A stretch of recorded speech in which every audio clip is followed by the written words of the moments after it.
São 10 horas e 47 minutos, nós estamos de volta com Bastidores do Poder e neste momento nós vamos entrar no nosso horário de entrevista e eu quero convidar os ouvintes a nos ajudar a fazer essa entrevista, mandando perguntas para o nosso entrevistado, que é o Guto Zacarias. Ele é do MBL, pré-candidato a deputado estadual. Eu sempre gosto de falar, eu preciso até ver com o meu jurídico aqui se eu estou podendo aí na legislação eleitoral, porque quando começa mesmo a valer, você não pode falar nada nos microfones de rádio nem de televisão, né? Mas eu gosto de falar para os ouvintes saberem quem que eles estão recebendo, né? E, enfim, o Guto está fazendo campanha aqui pela região, e aí pré-campanha, né? Pré-campanha na região. E a assessoria falou, daria para fazer entrevista? Eu falei, dá, porque eu fiquei interessada justamente porque parece-me que você tem uma visão diferenciada em relação a essa questão das cotas. Você é negro e nós sabemos que hoje tem uma questão das cotas que eu sou favorável, né, à questão das cotas, mas parece-me que você tem uma visão diferente. Eu queria que você falasse um pouquinho da sua visão em relação às cotas na educação. Bom dia, Rose, bom dia a todos os nossos ouvintes, pessoal de Campinas aí que nós estamos passando para fazer a nossa pré-campanha, a nossa agenda de eventos, de entrevistas, de encontros com a nossa militância também. Rose, sobre as cotas, é uma questão muito simples. Toda cota é uma política pública e a política pública ela tem que se basear nas evidências, nos fatos e nos dados e não nas emoções. Então é óbvio que o racismo existe, óbvio que a desigualdade existe, óbvio que as mazelas geradas pela escravidão e pelo racismo existem, mas a solução para erradicar isso não é o racismo, não sou eu que estou dizendo, são os estudos. Por exemplo, o Thomas Sowell, que é um escritor, um dos maiores economistas do mundo, negro também, está fazendo 90 anos esse ano, ele tem um livro que é Ações Afirmativas ao Redor do Mundo, onde ele vai analisar não só as cotas raciais, mas todos os tipos de ações afirmativas em vários países. Então ele vai falar do Brasil, vai falar dos Estados Unidos, ele vai falar da Nigéria, vai falar do Sri Lanka, vai falar da Índia, vai analisar as cotas raciais e outras ações afirmativas em todos esses países, e a conclusão dele é que a cota racial ela não funciona. O que acontece? O problema está na educação básica. Porque é uma coisa, além dos dados, dos fatos, dá para a gente fazer fazer uma analogia. O ser humano nasce igual. Uma criança negra e uma criança branca, eles nascem iguais. A gente está em 2022, a gente tem que jogar que as pessoas nascem iguais. Por que aos 16, 17, 18 anos, essa criança branca virou um adolescente branco, essa criança negra virou um adolescente negro, o adolescente branco ele vai conseguir passar no vestibular e o adolescente negro não vai conseguir? Educação básica. Ele teve uma educação básica pior do que os outros. E no Brasil, o que acontece? A gente investe 4 vezes mais no ensino superior do que na educação básica. A gente foca muito mais nas universidades do que na escola. Ou seja, a gente sucateia a escola básica em detrimento da universidade básica. Só que esse adolescente branco, muitas vezes, se ele for de classe média, se ele for classe média alta, se ele for rico, ele estudou numa escola privada. Ou seja, ele não teve essa educação básica sucateada, igual essa criança negra tem. O que a gente tem que fazer? Inverter essa pirâmide. A gente deixar de gastar 4 vezes mais no ensino superior e gastar, se for o caso, 4 vezes mais no ensino básico, que é onde os pobres, não só os negros, onde os pobres estudam. Lá a gente vai mudar essa questão, lá a gente vai mudar essa mazela da educação. Agora, outras propostas para combater a desigualdade e o racismo. Isso que eu ia te colocar. Eu já vou passar para você, Edmilson Siqueira, é o nosso comentarista aqui na Rádio Bandeirantes, no programa Bastidores do Poder, eu já passo para você. Eu concordo com você. E essa defesa do investimento na educação básica é uma defesa que todos os educadores fazem desde quando eu me conheço por gente, dizendo que, de fato, se você investir na educação básica, você vai dar igualdade. E aí, quando o aluno vai para o vestibular, ele vai ter ali, vai estar em pé de igualdade para poder disputar aquela vaga. Mas quando eu penso também nas cotas, eu entendo que você tem hoje o problema da questão que você já colocou, da diferença ou da deficiência na escola pública em relação à escola privada, mas existem outros fatores sociais que eu acho que pega muito para o negro, pega para o branco, mas também pega para o negro. Você tem as questões econômicas, eu me lembro uma vez, Guto, eu li há uns 10 anos uma matéria muito legal na revista Exame, que foi feito o seguinte, uma análise de um filho branco, não era nem negro, tá? De uma empregada doméstica e de uma médica. E aí a revista levou para economistas, cientistas sociais e pediu para fazer uma projeção das oportunidades que aquelas 2 crianças teriam ao longo da vida delas e onde elas estariam com 18 anos. O filho da médica, obviamente, iria estudar numa escola pública, de universidade, estaria falando inglês, teria visitado vários países, teria acesso à leitura, à cultura, uma série de outras questões econômicos sociais que aquele outro filho da empregada não teria. O filho da empregada poderia até fazer uma faculdade, mas privada, teria que ir atrás do ProUni, aquela coisa toda. Então, quando você pensa nesse pacote que envolve a questão econômica, você acha ainda que é parecida a disputa entre brancos e negros? A Rose, o que acontece? Você misturou alguns conceitos. Isso, por exemplo, você falou de um problema que nós temos propostas. A nossa pré-campanha tem uma proposta para enfrentar esse déficit educacional que no Brasil, como nossa educação é tão sucateada, os governos anteriores e o atual também destruiu tanto a nossa educação, que hoje o pobre ele estuda pior do que o rico. Sim. E ele estuda menos tempo. Então é exatamente isso que você falou. O aluno branco, ele vai para a sala de aula, ele vai ficar nessas 6, 5 horas, 4 horas na sala de aula, depois ele vai sair de lá e ele vai fazer outras atividades também educacionais. O aluno mais pobre, eventualmente negro, né, ele vai ficar essas mesmas horas, só que nesse tempo ele vai estudar pior, que a educação é pior, e depois ele não vai estudar mais. Então ele vai estudar menos tempo e ainda vai estudar pior. A gente tem proposta para isso, que é aumentar o ensino integral, que já acontece em algumas escolas municipais, tentar fazer em nível estadual. Isso é uma coisa. Sim. Outra coisa, a cota racial. Porque a cota racial, além de tudo, a gente tem que entender que no Brasil, o pobre ou o negro, ele não entra no vestibular. Por exemplo, pega o Luva de Pedreiro, que é para as pessoas entenderem, vai ficar uma coisa lúdica. Alguém acha que se o Luva de Pedreiro tiver uma cota racial, ele vai passar na universidade? Ele não vai. Não vai, porque o problema não está lá. O problema não está no gatilho ou no pulo do ensino básico para o ensino superior. O problema está no acesso ao ensino básico e você ter um ensino básico de qualidade. Porque o que acontece, Rosi? A gente continuar invertendo essa pirâmide, há muitas profissões que você não precisa fazer universidade. Há muitas pessoas que não querem fazer universidade. Pô, o cara quer fazer a escola e depois ele quer empreender. Se a gente sucateia a educação básica em detrimento das universidades, se esse cara não faz a universidade básica, ele só teve, na vida dele, uma educação sucateada paga pelo Estado. E no Brasil, principalmente aqui em São Paulo, a gente tem uma crueldade ainda maior, que é o imposto é muito mais regressivo, né? Aqui a gente paga muito mais no consumo do que na renda. Ou seja, percentualmente, os mais pobres pagam mais impostos do que os ricos, percentualmente. Então, esse pobre vai ter uma educação sucateada e não vai fazer universidade. Quem vai fazer universidade é o rico que fez universidade privada. Só que quem vai financiar a universidade pública do mais rico é o pobre também. Então, eu vou pagar a universidade dos mais ricos, não vou estudar lá, aí vai vir um político, eventualmente político branco, vai falar, pô, mas você tem cota racial. Como assim? A solução é essa? Não é. A solução não é essa. A solução para a desigualdade é a gente melhorar a educação básica. Mas, ok, a gente melhorou a educação básica, esse cara ainda precisa de um ativo, que eu defendo. Cota apenas social. Ou seja, você é pobre, porque o pobre, ele enfrenta todas essas dificuldades educacionais da população negra, porque ele está na mesma escola que esse cara. Precisou, vai estar lá. E não vai privilegiar os mais brancos, que a maioria dos pobres são negros. Então, eu defendo uma cota, só que eu defendo a cota social e melhorias na educação básica. São 10 horas e 55 minutos. Nós estamos entrevistando o Guto Zacarias, do MBL, Edmilson Siqueira. A bola está com você. Bom dia, Guto. É um prazer falar com você. E eu queria dizer, primeiramente, que eu estou concordando em gênero, número e grau com tudo que você está falando, certo? Eu sou também a favor da cota social. Sempre fui. Achei que a cota racial, a cota indígena, essa coisa toda, ela acaba gerando injustiças, certo? E a cota social seria o mais certo fazer, porque, como você disse, existem pobres no Brasil. A maioria é negro, então vai acabar beneficiando os negros também, uma cota social, certo? Agora, eu queria voltar um pouco no histórico dessa concepção hoje de ensino no Brasil, certo? Quando terminou o governo do Fernando Henrique, o então ministro Paulo Renato de Souza chamou o futuro ministro do Lula da Educação, Cristóvão Buarque, e disse a ele que eles tinham conseguido fazer uma coisa muito boa nos 8 anos de Fernando Henrique Cardoso, que era universalizar o ensino básico, ou seja, havia vaga para todas as crianças. Só que essa universalização custou um preço, eles não conseguiram melhorar o ensino público básico.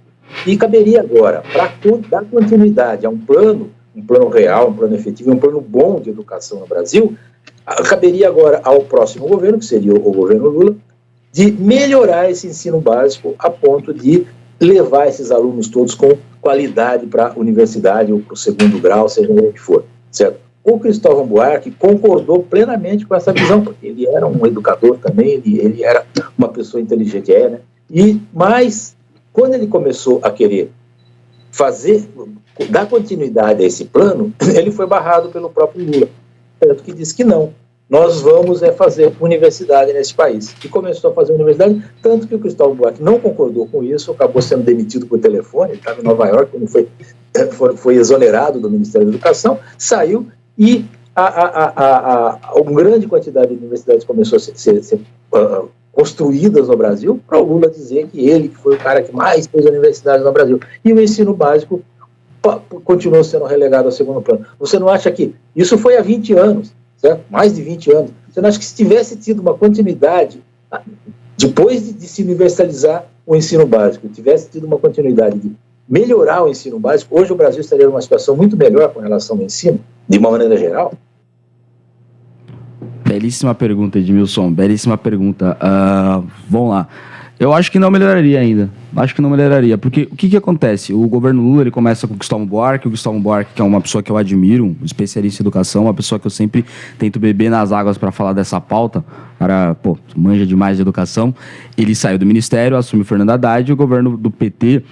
ele sai da presidência da República com o impeachment da Dilma na 73ª posição em ciências no ranking PISA, na 79ª posição no ranking PISA em leitura. Só 8 pessoas no último ano do governo Dilma, ou seja, antes de Bolsonaro, de Temer, de tudo, só 8% das pessoas sabiam interpretar texto com qualidade quando o PT saiu. Isso depois das pessoas nas universidades, etc. Boa parte dessas universidades que o Lula criou, ele não criou. Ele pegou uma universidade, algum instituto, né, algum IFE da vida, desmembrou em duas e, criei 2 universidades. Não, você não criou. Você desmembrou essa universidade ou essa instituição de ensino em 2. Isso aconteceu várias vezes, em 2, em 3, em 4. Ou seja, o PT, não é que ele investiu mais em universidades e em detrimento da educação básica, a educação básica foi escateada, mas, então a universidade ia ficar boa. Também não são boas. As universidades brasileiras também não são boas, porque é um tema abstrato, é igual o técnico de futebol, todo mundo tem a sua convocação da seleção brasileira, a educação é assim. É só melhorar a educação. Não é melhorar a educação. Qual é a proposta? Essa proposta é baseada em dados e evidências? Essa proposta funciona? Onde essa proposta está falando já deu certo? Então, as propostas que eu vejo o PT fazendo, o Fernando Haddad foi o principal ministro do PT, do governo do PT, agora quer ser governador de São Paulo, que esses índices que eu citei da educação, com certeza ele vai melhorar a Secretaria de Educação do Estado de São Paulo. Eu acho que não. O Fernando Haddad e o PT, agora nesse plano de governo novo que eles vão lançar, estão com propostas ruins para a educação. Então, não vão melhorar a educação, e se tivesse focado na educação básica, naquele período, Edmilson, eu acho que também não teriam melhorado a educação, porque não é só querer, tem que ter proposta.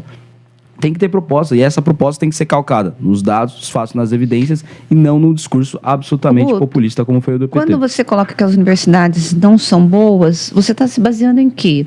Porque eu vejo muita qualidade nas universidades públicas, na pesquisa, e ultimamente o que a gente tem visto é um sucateamento, principalmente uma perseguição em relação às universidades federais. Por exemplo, a Universidade aqui de São Carlos está correndo o risco de fechar porque não tem verba. E eu estou falando isso porque a minha filha está prestando medicina.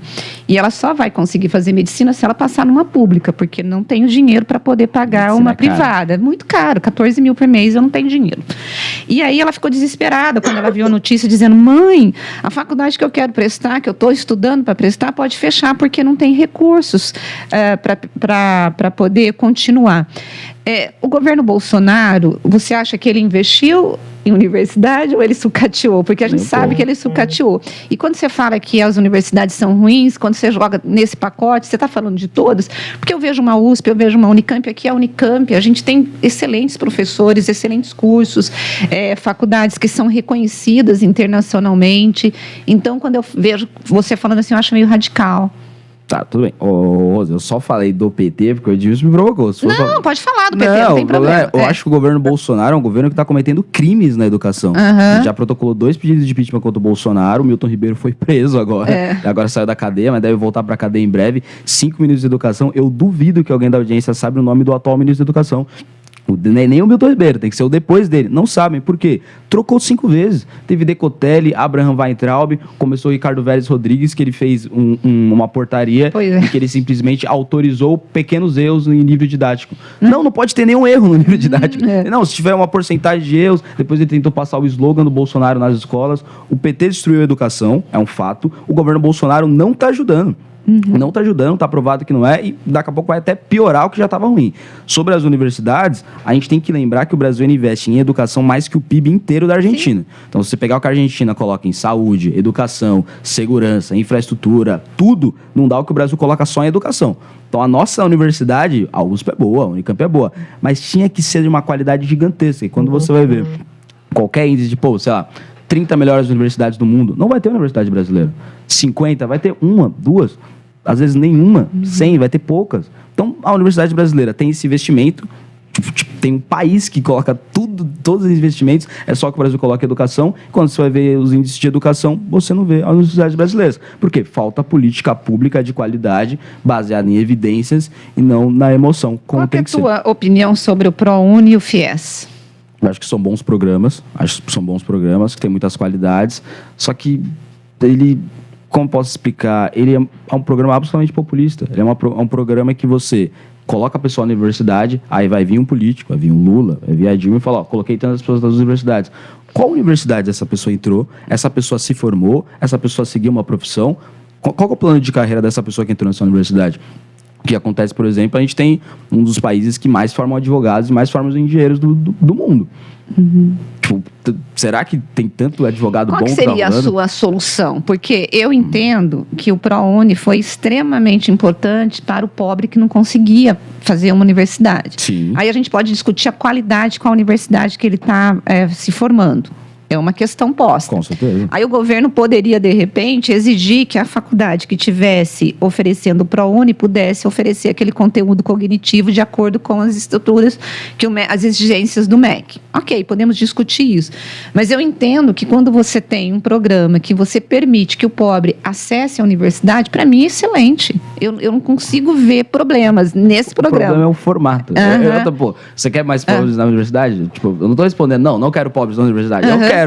Esse formato, ele vai gerar endividamento, é o que aconteceu. Há várias pessoas, por exemplo, às vezes esse pobre que entrou na universidade, ele não necessariamente teve a educação, ele não teve a educação para participar daquele curso, porque a educação básica no Brasil é muito ruim. Então ele não teve educação. Então ele vai fazer 2 semestres e ele vai largar. Ele vai largar, só que ele vai ter que pagar, muito provavelmente, esse ProUni até o fim da graduação, mesmo ele não fazendo. Não, então, é o FIES que ele paga. O ProUni ele não paga nada, então, né? É o FIES. Ele vai se endividar. Aí ele não vai se formar. Ou se ele se formar, a universidade que ele se formou é muito ruim. Aí ele não vai conseguir emprego. Ele vai ter que trabalhar muitamente no emprego informal, que ele provavelmente já trabalharia se ele não tivesse feito isso com todo esse investimento. Então, não tem. Ou a gente vai melhorar. É o que eu sempre falo. Não tem drible. Não tem. Não, vamos dar. Não. Ou a gente vai ter que fazer o que todos os países desenvolvidos do mundo fizeram, que é melhorar a educação, Sim. ou a gente vai ficar tentando dar gatilho. Não, isso nós temos... eu acho que a gente concorda na questão da melhoria da educação. Isso não sim. vai ter mais nada. Eu só não acho... Os ouvintes daqui a pouco vão brigar aqui comigo, mas eu não acho que o PT foi tão ruim assim em relação à educação. Eu não acho, quando comparado com o Bolsonaro. Por exemplo, deixa eu falar aqui. Espera um pouquinho, deixa eu só botar uma entrevista aqui. O nosso entrevistado aqui, nosso ouvinte está perguntando, ainda sobre a cota, já que parece ser um assunto tão controverso, por que não deixar o povo, que é o mais interessado nisso, escolher? O senhor é a favor de um maior poder de escolha do povo, com um plebiscito, por exemplo? Eu acho que o povo ele já escolhe, o povo discute essa opinião. Tem uma coisa chamada eleição, que o povo elege seus representantes. A democracia, desde a Grécia, é representativa. Você vai votar em alguém e essa pessoa vai te representar sobre essas pautas. O povo está decidindo sobre isso. O povo aprovou as cotas raciais e o povo está... Esse ano é o ano que renova, né? A cota temporária, então esse ano é o ano que renova. E o Congresso de 2018 vai ter que jogar esse tema. E eu acredito que vai jogar pela manutenção das cotas. O problema é que eu acho que o povo está errado. Como, por exemplo, o presidente da República é o Bolsonaro. Eu acho que o povo está errado. O líder das pesquisas é o Lula. Eu acho que o povo está errado. E a gente vai ter que discutir. A democracia também tem oposição. Vocês decidiram tal coisa, eu acho que sou contra. Então, não é o povo decidiu, então tá certo. Se o povo decidir aumentar o salário mínimo para R$1 milhão, tá certo? Não, tá errado. Como que a história, toda unanimidade, ela é burra, o povo né? decide, tá? Beleza, Mas a gente pode tá decidir, brincando, como pode. tem decidido. E a gente tem que contra essa respeitar, decisão. né? Respeitar e discutir. Agora, por exemplo, eu acho que o governo Bolsonaro da educação é criminoso, mas você citou o caso das pesquisas. No último ano de governo Dilma, os últimos atos do governo Dilma pré-impeachment, ela cortou 70% das vagas da CAPES. Sim. É que faz pesquisa no Brasil. Ela cortou CAPES. R$9 bilhões do MEC. E que veio só intensificando no governo Bolsonaro. Começou no governo Dilma e veio no governo Bolsonaro um monte de gente sem bolsa, sem conseguir estudar. Edmilson, fale, porque senão eu vou começar a monopolizar aqui. Mas esse monte de gente sem bolsa, etc., e o governo Bolsonaro cortou dessa gente, isso eram 30% do que era antes do governo Dilma. O governo Bolsonaro tá cortando esses 30%, mas só estava restando 30%. Então o PT foi horrível na educação e o Bolsonaro também.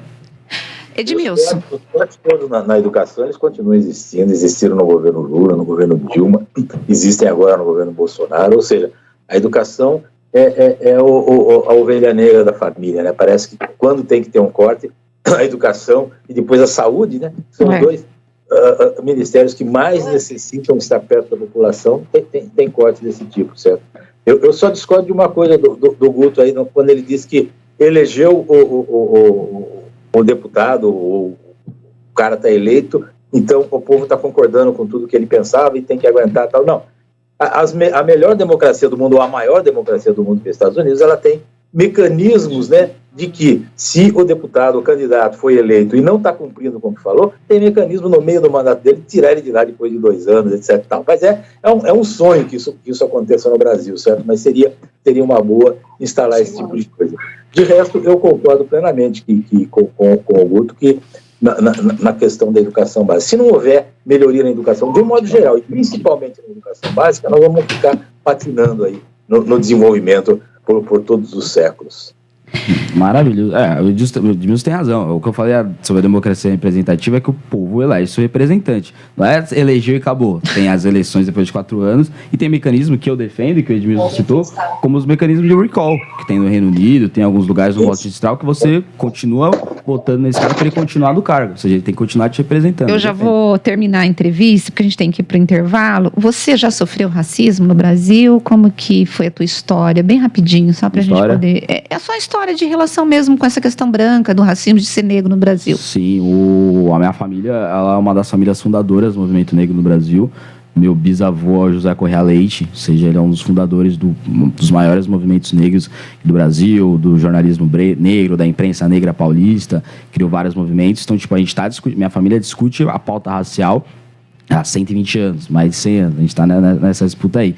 E eu já sofri racismo no Brasil. Racismo no Brasil é um dos... Todo mundo fala, não, é diferente dos Estados Unidos. Sim, ele é muitas vezes pior do que o dos Estados Unidos, porque a gente tem um mecanismo de racismo que é o racismo mais velado. O cara, ele não vai ser racista diretamente com você, ele vai te minando ali, tal, dos moldes brasileiros. A gente tem um jeitinho até para ser racista. Então, eu combato o racismo, só que eu tento combater o racismo, como eu disse, Rosi, na base dos fatos. Sem vitimar. Você acha que existe hoje uma vitimização do negro no Brasil e uma pauta nada, essa palavra ela foi deturpada por exemplo, eu sou um negro de direita, mas eu sou absolutamente contra outros negros de direita, que são, por exemplo, os negros bolsonaristas. Então, quando eles falam vitimismo, dá uma sensação que é um vitimismo em relação ao racismo. Tipo, não tem racismo, você está sendo vítima. Então, não concordo com essa ideia. O que eu acho que muitas das soluções para os negros estão muitas vezes em nós mesmos. E muita parte dessas soluções, vários líderes do movimento negro, eles delegam para políticos, e muitas vezes esses políticos, no Brasil, boa parte dos políticos são brancos. Então tem boa parte dos negros, liderados por um movimento negro, que eu acho que está descolado da população negra, que está delegando o seu futuro para a gente branca.